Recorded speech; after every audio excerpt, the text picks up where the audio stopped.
नमस्कार। आप सबका मेरी चैनल पूजा अर्चना सरोज गोयल में बहुत बहुत स्वागत है। आज के वीडियो में मैं आपको माँ दुर्गा के 8वें अवतार महागौरी की कथा सुनाऊंगी और उनके प्रिय रंग, प्रिय फूल और प्रिय भोग के बारे में बताऊंगी। माँ दुर्गा के 8वें स्वरूप आदि शक्ति महागौरी की पूजा नवरात्र के 8वें दिन की जाती है। 8वें दिन की पूजा देवी के मूल भाव को दर्शाता है। देवी भागवत पुराण में बताया गया है कि देवी माँ के 9 रूप और 10 महाविधाएं हैं।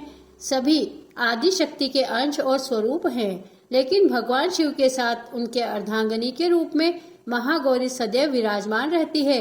इनकी शक्ति अमोघ और सद्य फलदायिनी है।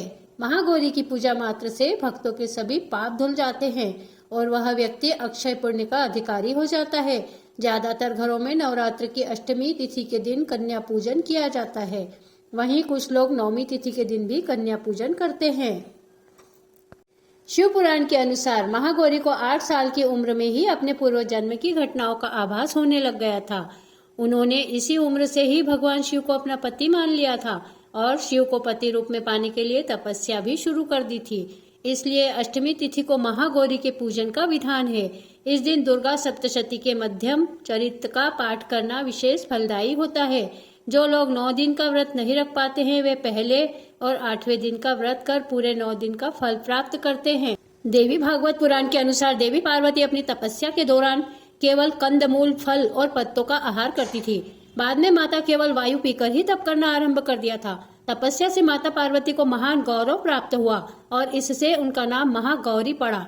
माता की तपस्या से प्रसन्न होकर भगवान शिव ने उनको गंगा में स्नान करने के लिए कहा। जिस समय माता पार्वती गंगा में स्नान करने गई, तब देवी का एक स्वरूप श्याम वर्ण के साथ प्रकट हुई, जो कौशिकी कहलाई, और एक स्वरूप उज्जवल चंद्र के समान प्रकट हुआ, जो महागौरी कहलाई। माँ गौरी अपने हर भक्त का कल्याण करती है और उनको सभी समस्याओं से मुक्ति दिलाती है। महागौरी का वर्ण रूप से गौर अर्थात सफेद है और इनके वस्त्र व आभूषण भी सफेद रंग के ही हैं। माँ का वाहन वृषभ अर्थात बैल है, जो भगवान शिव का भी वाहन है। माँ का दाहिना हाथ अभय मुद्रा में है और नीचे वाले हाथ में दुर्गा शक्ति का प्रतीक त्रिशूल है। महागौरी के ऊपर वाले हाथ में शिव का प्रतीक डमरू है। डमरू धारण करने के कारण माँ को शिवा के नाम से भी जाना जाता है। माँ का नीचे वाला हाथ अपने भक्तों को अभय देता हुआ वर मुद्रा में है और माँ शांत मुद्रा में दृष्टिगत है। देवी के इस रूप की प्रार्थना करते हुए देव और ऋषिगण कहते हैं, सर्व मंगल मांगल्ये शिवे सर्वार्थ साधिके शरण्ये त्र्यंबके गौरी नारायणी नमोस्तुते। यह धन, वैभव और सुख शांति की अधिष्ठात्री देवी है। सांसारिक रूप में इनका स्वरूप बहुत ही उज्जवल, कोमल, श्वेतवर्ण और श्वेत वस्त्रधारी है। देवी महागौरी को गायन संगीत अति प्रिय है और यह सफेद वृषभ यानी बैल पर सवार है। इस दिन कन्या पूजन का भी विधान है।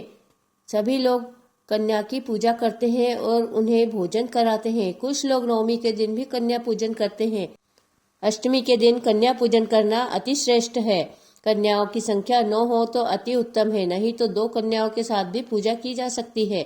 अष्टमी तिथि के दिन नारियल का भोग लगाने की परंपरा है। भोग लगाने के बाद नारियल प्रसाद रूप में बांट देना चाहिए। वहीं जो भक्त कन्या पूजन करते हैं, वे हलवा, पूड़ी, सब्जी और चने का प्रसाद विशेष रूप से बनाते हैं। माँ की पूजा करते समय भक्तों को गुलाबी रंग के कपड़े पहनने चाहिए, क्योंकि माँ को गुलाबी रंग अति प्रिय है और गुलाबी रंग प्रेम का प्रतीक माना जाता है। अष्टमी तिथि के दिन शास्त्रीय विधि से पूजा करनी चाहिए। माँ गौरी को लाल चुनरी चढ़ानी चाहिए और सबसे पहले लकड़ी की चौकी पर लाल कपड़ा बिछाकर माँ गौरी की मूर्ति या तस्वीर स्थापित करना चाहिए। हाथ में सफेद फूल लेकर माँ का ध्यान करें और फूल उन्हें अर्पित कर देवें और ओम देवी महागौरी नमः का जाप करें। महागौरी को रात की रानी के फूल भी बहुत पसंद है। अब मैं आपको मनोकामना पूर्ति के लिए एक विशेष उपाय के बारे में बता रही हूँ। अब मैं आपको मनोकामना पूर्ति के लिए एक विशेष उपाय बता रही हूँ। अष्टमी के दिन माँ की पूजा आराधना करने के बाद माँ के मंदिर में लाल चुनरी में कुछ सिक्के और बतासे रखकर माँ को अर्पित करें। इससे माँ जल्दी प्रसन्न होती है।